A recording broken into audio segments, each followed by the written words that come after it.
นี่วันนี้เราอยู่ที่พิพิธภัณฑ์สมเด็จแพร่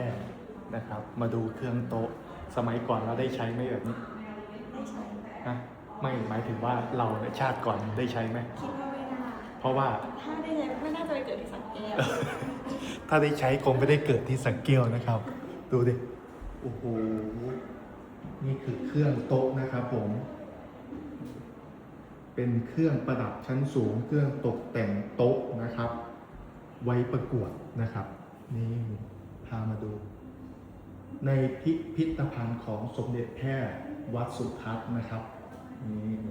โอ้โหใครเห็นคลิปนี้นะครับ มาถือว่าวันนี้เราได้เห็นของเก่าของโบราณนะครับ ผมก็ร่วมกันเก็บร่วมกันอนุรักษ์รักษาไว้นะวัฒนธรรมของประเทศไทยเรานะครับ ผมเอากดไลค์กดแชร์ไปนะครับ แล้วก็อย่าลืมแวะมาดูได้นะครับที่พิพิธภัณฑ์สมเด็จแพร่ครับ